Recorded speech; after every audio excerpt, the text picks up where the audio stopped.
Greetings, YouTube. You know that phrase, money talks? Well, we're about to see another example of that in Marvel Contest of Champions. You see, I did a video about this a couple days ago, but I was pretty stunned that from the people who've told me repeatedly over the years that I've kept in contact with that are especially in the upper tiers, the platinum tiers, the master tiers, etc. of Alliance War seasons, that they have enjoyed Alliance War despite all of the new defenders that at times were really, really tough.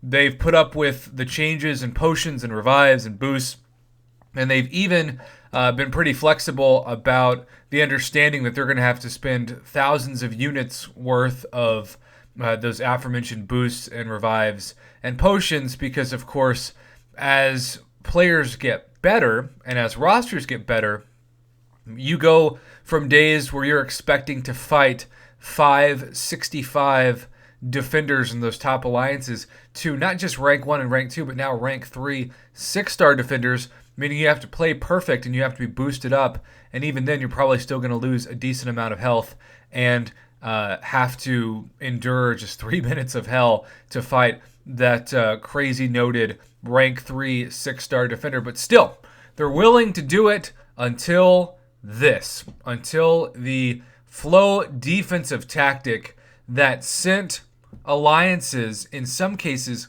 literally combusting.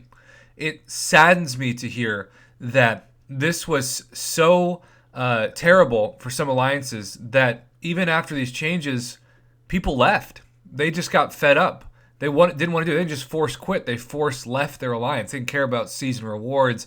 They were tired of it. It broke really good summoners. And enough feedback got back to Kabam that I think they realized we're about to lose a lot of cash flow. Speaking of flow, forget the flow of defensive tactics. We're talking about the flow of our economy. And so we've got to make some changes. Now, I have a couple questions in this video. And the first, for those of you who do Alliance War, is are these changes going to matter, or are you still saying this is the final straw, I'm out? Obviously, you're always going to have people at the top who do Alliance War. You're going to have people who want those best rewards.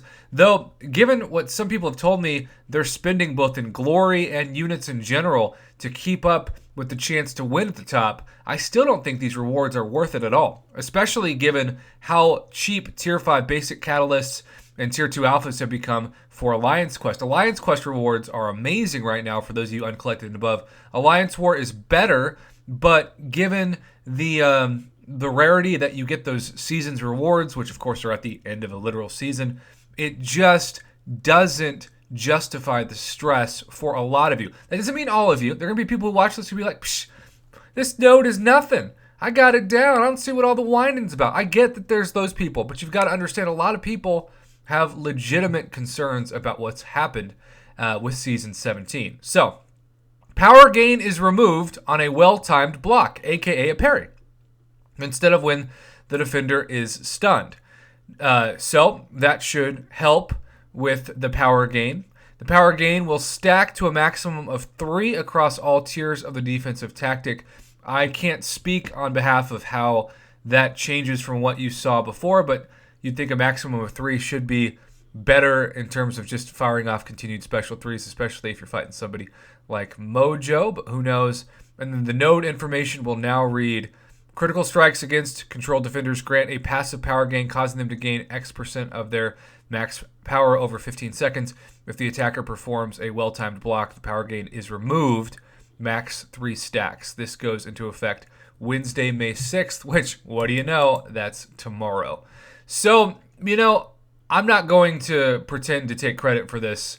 They probably made this decision before my video was even posted a few days ago, so it's just a coincidence that they're making this announcement during the same week that happened. But regardless, I think my video illustrates that your feedback is important to the company, and that it doesn't matter if you contact me, if you contact another content creator, if you contact the forums, if you file a help ticket.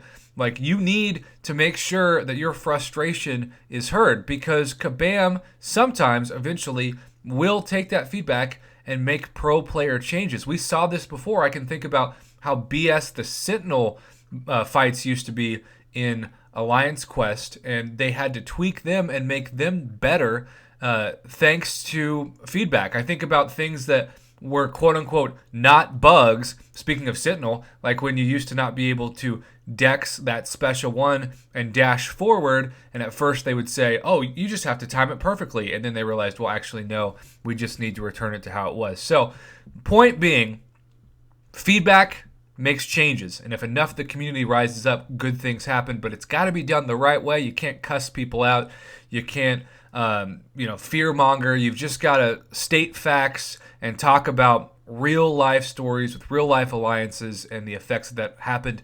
And I feel very proud to be part of a community that put enough of the right feedback back to Kabam to where, yes, money talks, their wallets were going to be hurting, and that's why they've hopefully made this a better node to go up against. But with that being said, we won't know until, well, it starts tomorrow on the 6th. So if you're fighting this new version of the node, I would love to hear from you to know if it's way easier to combat now, or if there are certain fights that are still such BS that you're still going to just take a step back. Maybe you're not going to quit Alliance War altogether, but you're not going to care about ending up in the highest of tiers or even be affected by this, because there are also questions, when does this factor in? Right now, the tier that I'm in Alliance War, I don't see it, and I don't want to see it in the future. So, it just kind of depends on what your in-game goals are for Alliance War. Because I also hear from plenty of people who say, Prof, I would have quit the game a long time ago if Alliance War didn't exist, because to me, it's the most fun part of the game. And for you who believe that, I want to support you because I want you to